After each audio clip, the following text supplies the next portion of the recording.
శనైశ్చరుడు మనకి ప్రస్తుతం మీనరాశిలో ఉత్తరాభాద్ర నక్షత్రంలో ఉండే శనైశ్చరుడు రేవతి నక్షత్రంలోకి మారుతున్నాడు.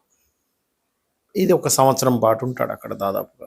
మీనరాశిలో తన ఫ్రెండ్లీ నక్షత్రం మీద వెళ్ళినందుకు మేషం వారికి అంటే మీకు ఎటువంటి ఫలితాలు ఉంటాయి, అదేవిధంగా మనకి మే 16వ తేదీకి శని జయంతి వస్తుంది. ఆ రోజు మీరు చేసుకోవాల్సినటువంటి పరిహారాలు ఏమిటి, మరియు దాంతోపాటు మీకు ఏలినాటి శని కూడా నడుస్తుంది కాబట్టి మీరు చేయవలసినటువంటి పనులు ఏమిటి, అదేవిధంగా మీరు ఎటువంటి విషయాల పట్ల మీరు జాగ్రత్తగా ఉండాలి, ఏ దేవతారాధన చేసుకోవాలి, ప్రత్యేకంగా మీ యొక్క జన్మజాతకంలో ఉండే గ్రహస్థితిని బట్టి మీరు ఎలా ఉండాలనేటువంటి అంశాలు చెప్తుంది నేనైనప్పటికీ చెప్పిస్తుంది సాక్షాత్ లలిత అమ్మవారిగా భావిస్తూ ఆ లలితాంబిక అమ్మవారి యొక్క అనుగ్రహం మీకు పరిపూర్ణంగా కలగాలని మనస్ఫూర్తిగా కోరుకుంటూ, ఇక్కడ ప్రస్తుతం ఎల్నాడు శని చాలామంది భయపడుతుంటారు. ఎల్నాడు శని అమ్మో ఏదో అయిపోతుంది. ఇక్కడ ఒకటే గుర్తుపెట్టుకోండి, నేను చాలాసార్లు చాలా ఉదాహరణలు ఇచ్చాను.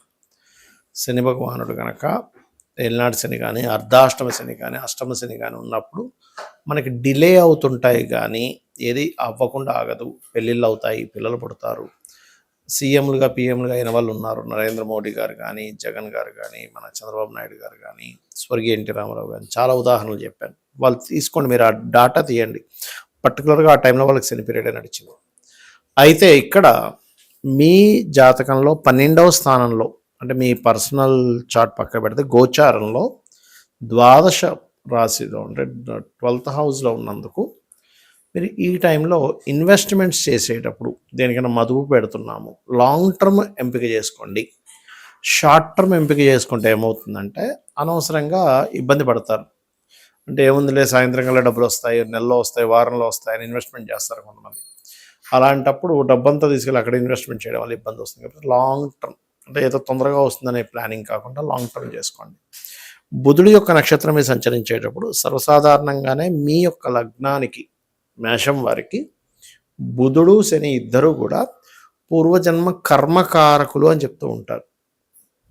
కాబట్టి పూర్వజన్మ కర్మకారకులు కాబట్టి పూర్వజన్మ కర్మను యాక్టివ్ చేసింది దాంట్లో ఉంటాడు. ఎప్పుడైతే శని మీకు రేవతి నక్షత్రంలోకి ప్రవేశించాడో ఆ రకంగా మరొక విషయం ఏంటంటే ఇక్కడ మీకు మరి ఈ రేవతి నక్షత్రంలోకి ప్రవేశించిన శని మంచి ఫలితాలు కూడా ఏదో ఒకటి ఇవ్వాలి కదండి. అంటే ఖచ్చితంగా ఇస్తాడు. అందులో ఒకటి ఫైనాన్షియల్ గ్రోత్, ధనపరంగా ఖచ్చితంగా అభివృద్ధి ఉంటుంది. వివాహ సంబంధించినటువంటి విషయంలో బాగుంటుంది.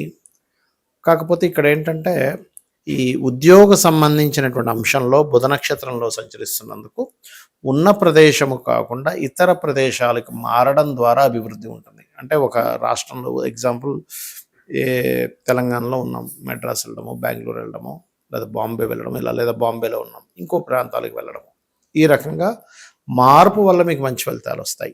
అయితే ఈ సమయంలో మీరు ప్రేమ వ్యవహారాల విషయం కావచ్చు, ఏదైనా ప్రాపర్టీ తీసుకునే అంశంలో కావచ్చు, మరియు కొంచెం వాహనం మీద వెళ్ళేటప్పుడు కూడా అతివేగం అనేటువంటిది పనికిరాదు.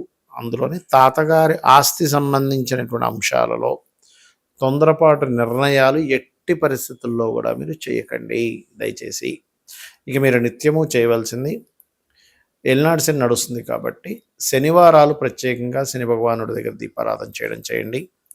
మరియు అదేవిధంగా పంచమ స్థానంలో మీకు కేతు ఉన్నాడు కాబట్టి గణపతి యొక్క ఆరాధన ఎక్కువగా చేయండి. మీరు ఎంత గణపతి ఆరాధన, సూర్య నమస్కారాలు, ప్రత్యేకంగా ఎల్నాడు శని నడిచేటప్పుడు సూర్య నమస్కారాలు చేస్తూ ఉంటే దాని యొక్క ప్రభావం 1% కూడా మీ మీద ఉండదు, గుర్తుపెట్టుకోండి. ఇది చేయండి. మరియు ఇక్కడ మరొక విషయం ఏంటంటే బుధుడు యొక్క నక్షత్రంలో శని భగవానుడు సంచారం కాబట్టి గోశాలకు వెళ్ళి గోవులకి మీరు సేవ అంటే వాటికి బెల్లము తినిపించడము, వాటికి కొంచెం వాష్ చేసే ప్రక్రియ ఉంటే కనుక వాటికి స్నానం చేయించడము, నీరు పెట్టడము, అందులో ముఖ్యంగా గోంగూర, ఎందుకంటే బుధుడు ఆకుకూరలకు కారకుడు కాబట్టి గోంగూర తినిపించడం చేయండి. అన్ని విధాలా బాగుంటుంది. కన్యవారికి గనక చూసుకున్నట్లయితే మీకు శని 7వ స్థానంలో ఉంటూ బుధుడి యొక్క నక్షత్రంలోకి ఎంటర్ అవుతున్నాడు. సో మీనరాశిలోనే ఉన్నాడు, కానీ రేవతి నక్షత్రంలోకి వెళ్తూ వచ్చే సంవత్సరం జూన్ వరకు ఉంటాడు, ఆల్మోస్ట్ మే ఎండింగ్ వరకు. అయితే ఇక్కడ మీకు దీనివల్ల కలిగే ఫలితాలు ఏమిటి, అసలు మీ జన్మజాతకంలో శని ఏ భావనలో ఉంటే ఎటువంటి ఫలితాలు వస్తాయి, ఏ దేవత ఆరాధన చేసుకోవాలి, ఎటువంటి విషయాల్లో మీరు జాగ్రత్తగా ఉండాలనేటువంటిది మీరు వీడియో ఎండింగ్ వరకు చూసినట్లయితే పూర్తి ఇన్ఫర్మేషన్ ఉంటుంది. ఈ యొక్క విషయాలు చెప్తుంది నేనైనప్పటికీ చెప్పిస్తుంది సాక్షాత్ లలిత అమ్మవారిగా భావిస్తూ ఆ లలితాంబిక అమ్మవారి యొక్క అనుగ్రహం మీకు పరిపూర్ణంగా కలగాలని మనస్ఫూర్తిగా కోరుకుంటూ, ఇక్కడ సప్తమ స్థాన శని ఎప్పుడు కూడా ఉన్న ప్రదేశం నుంచి మారడం ద్వారా మంచి ఫలితాలు ఇస్తాడు. మారక స్థానంలో ఉన్నాడు. మారకం అంటే ఎంతసేపు మరణించడం కాదు, మార్పును కూడా మారకంగా చెప్తూ ఉంటారు. సో ఈ మార్పుకి కారకుడైనందుకు ఖచ్చితంగా మార్పుని ఇస్తాడు. లేదా ఇంట్లో తక్కువగా ఉండడం, బయట ఎక్కువగా తిరగడం అనేటువంటి ఫలితాలు ఇస్తాడు. కాకపోతే ఇక్కడ మీకు ఉద్యోగ అభివృద్ధి, ధనాభివృద్ధి, ఉన్నత విద్యల కోసం చేసే ప్రయత్నం ఫలితం ఉంటుంది. ఇష్టపడిన వారిని, అందులో ముఖ్యంగా బంధువర్గం వారిని, ఎందుకంటే బుధుడు బంధువర్గాలకు కారకుడు. లేదా మీరు ఎక్కడైనా ఒక జాబ్ చేస్తున్నారు, అక్కడ చేసేటువంటి వృత్తిలో ఎవరో మీకు ఇష్టం, అది స్త్రీ కానివ్వండి పురుషుడు కానివ్వండి, వాళ్ళని మీరు వివాహం చేసుకుంటాను ప్రపోజల్స్ చేయడం, ఇటువంటి ఫలితాలు కూడా వస్తాయి. అయితే ధనాభివృద్ధి ఖచ్చితంగా ఉంటుంది. కాకపోతే ఇక్కడ ఏంటంటే మీరు ఎవరితోనైనా కమ్యూనికేట్ చేసేటప్పుడు, అదేవిధంగా మీరు ఏదైనా ఒక ప్రాపర్టీ తీసుకునేటప్పుడు ఇటువంటి విషయాల పట్ల కాస్త జాగ్రత్తగా ఉండండి. వివాహ సంబంధించినటువంటి విషయంలో కొద్దిగా ఇబ్బంది ఉంటుంది. కాకపోతే డోంట్ వరీ. అందులో ముఖ్యంగా మీకు ఈ శని పూర్వజన్మ కర్మకారక స్థానాలని కూడా, సహజంగానే శని భగవానుడు అంటేనే కర్మకారక గ్రహంగా మనం చెప్తూ ఉంటాం, మనకు కర్మనిచ్చేవాడు అని చెప్తూ ఉంటాం. కాబట్టి ఈ పూర్వజన్మ కర్మకారక గ్రహం ఏదైతే అయిందో దాన్ని కూడా యాక్టివ్ చేస్తూ ఉంటాడు. కాబట్టి ఏంటంటే మీరు ప్రయాణాలు చేసేటప్పుడు కానివ్వండి, ఏదైనా ఫుడ్ రిలేటెడ్ వ్యాపారాలు ఉంటాయి, కొంతమంది హోటల్స్ నడిపిస్తూ ఉంటారు, క్యాటరింగ్స్ నడిపిస్తూ ఉంటారు, వాటర్ సంబంధించిన ప్లాంట్స్ నడుపుతూ ఉంటారు, ప్రయాణాలు అంటే ముఖ్యంగా ఈ ట్రాన్స్పోర్టేషన్ నడిపేటువంటి వారు అలర్ట్గా ఉండండి, కాస్త జాగ్రత్తగా ఉండండి. కొన్నిసార్లు ఏమవుతుందంటే మనకి ఒక విషయం పూర్తి స్థాయిలో పాడైపోయేదాకా మనం స్పృహలో ఉండం, వేరే ఏదో దీంట్లో ఉండిపోతాం. కానీ ఇక్కడ మీరు ఈ రంగాల్లో ఉండేవారు కొద్దిగా జాగ్రత్తగా ఉండండి. మీరు ఎక్కువగా వెంకటేశ్వర స్వామి యొక్క ఆరాధన చేయండి, ఖచ్చితంగా బాగుంటుంది. అయితే ఈ శని జయంతి వస్తున్నందుకు అంటే మీ యొక్క రాశి నుంచి కానీ లగ్నం నుంచి కానీ శని భగవానుడు ఎక్కడ ఉంటే ఎటువంటివి చేయాలనేటువంటిది ఉంటుంది ఆ రోజు, శని జయంతి రోజు. ఉదాహరణకి మీకు లగ్నంలో ఉన్నాడు, ఎన్ని రాశి లగ్నంలో ఉన్నాడు అనుకోండి, అప్పుడు మీరు చేయవలసింది ఏమిటి శని జయంతి రోజు అని చెప్పి చూసుకున్నట్లయితే, ఒంటికి ఎప్పుడైనా గుర్తుపెట్టుకోండి, మీకనే కాదు ఏలినాడు శని, అర్ధాష్టమ శని, అష్టమ శని నడుస్తున్నప్పటికీ, లేదా శని మహాదశ నడుస్తున్నా ఒక విషయం గుర్తుపెట్టుకోవాల్సింది ఏంటంటే, శనివారం నాడు నువ్వుల నూనె చక్కగా ఒంటికి రాసుకొని మీరు స్నానం చేయండి. అభ్యంగ స్నానం అంటారు. అలా చేసినట్లయితే ఏలినాడు శని, అర్ధాష్టమ శని, అష్టమ శని ప్రభావం తగ్గుతుంది. మీరు 16వ తేదీ మే రోజు శని జయంతి రోజు అది ఖచ్చితంగా చేయాలి. ఇంకొక విషయం ఏంటంటే, మీకు లగ్నంలో శని ఉన్నప్పుడు ఫస్ట్ బద్ధకించడం ద్వారా మనిషి ఇబ్బంది పడతాడు, బద్ధకం ద్వారానే అన్నీ కోల్పోతూ ఉంటాడు. ఇది ప్రధానంగా మీరు మార్చుకోవాలి. ఇక రెండవది, ధనస్థానంలో ఉంటాడు శని. కొంతమందికి అందరూ భయపడతారు, అమ్మో ధనస్థానంలో ఉన్నాడండి. మీ లగ్నానికి శుభుడైతే కనుక ధనస్థానంలో ఉన్నా మంచిదే, ఇంకా వాళ్ళకు ఆయిల్స్ ఐరన్ ద్వారా ధనయోగం కలుగుతుంది. అయితే ధనస్థానంలో ఏ గ్రహం ఉన్నప్పటికీ కూడా ఆ గ్రహం సహజ శుభగ్రహమా సహజ పాపగ్రహమా, పాపకత్తిరిలో ఉన్నాడో శుభకత్తిరిలో ఉన్నాడో చూసుకోవాలి. గురువు ఉన్నంత మాత్రం మంచి చేయాలని లేదు, శుక్రుడు ఉన్నంత మాత్రం మంచి చేయాలని లేదు. అది ఎలా ఉంది, కండిషన్ ఈజ్ మోస్ట్ ఇంపార్టెంట్. ఆ యొక్క శని యొక్క ప్రభావం మీకు మంచిగా జరగాలి, సరే బాలేడు, 2వ స్థానంలో ఉండి, అలాంటప్పుడు మీరు ఏం చేయాలంటే బెల్లముతో చేసినటువంటి పదార్థాన్ని అమ్మవారికి నైవేద్యంగా కనుక పెట్టినట్లయితే 2వ స్థానంలో ఉండే శని యొక్క ప్రభావం మీకు ధన సంబంధించిన విషయాల మీద ప్రభావం తగ్గిస్తుంది. అలాగే 3వ భావంలో ఉన్నాడు ఉదాహరణకు మీకు శని, పరాక్రమ యోగము, పట్టుదల ఎక్కువగా ఉంటుంది, ఇవన్నీ చెప్తారు శాస్త్రాల్లో. కానీ 3వ స్థానంలో శని ఉన్నప్పుడు ఏంటంటే, మీరు ఏదైనా ఒక ఆలయానికి రోజు నడుచుకుంటూ వెళ్ళి రావడం చేస్తుండాలి. 3లో ఉన్నా 10లో ఉన్నా గుర్తుపెట్టుకోండి. అప్పుడు ఏమవుతుందంటే, ఇంకొకటి, తైలము శనివారం నాడు మీద వేసినట్లయితే మీరు మాట్లాడే కమ్యూనికేషన్స్ వల్ల ఇబ్బంది అనేటువంటిది రాదు. అదేవిధంగా శని యొక్క స్తోత్రాన్ని రోజు పఠించాలి 3వ స్థానంలో ఉంటే. నీలాంజన సమాభాసం రవిపుత్రం యమాగ్రజం ఛాయామార్తాండ సంభూతం తన్నమామి శనిచ్చరం చదవచ్చు. అలాగే 4వ భావంలో ఉన్నాడు. ఇక్కడ చాలామందికి ఏంటంటే 4లో ఉన్నాడండి, ఏమి కొనకూడదు, ఏమి చేయకూడదు, మనకి విద్యాకారకుడు పాడైపోయాడు అంటారు. కాదు, లాంగ్ టర్మ్ కోర్సెస్ చేయడం ద్వారా కలిసి వస్తుందని అర్థం.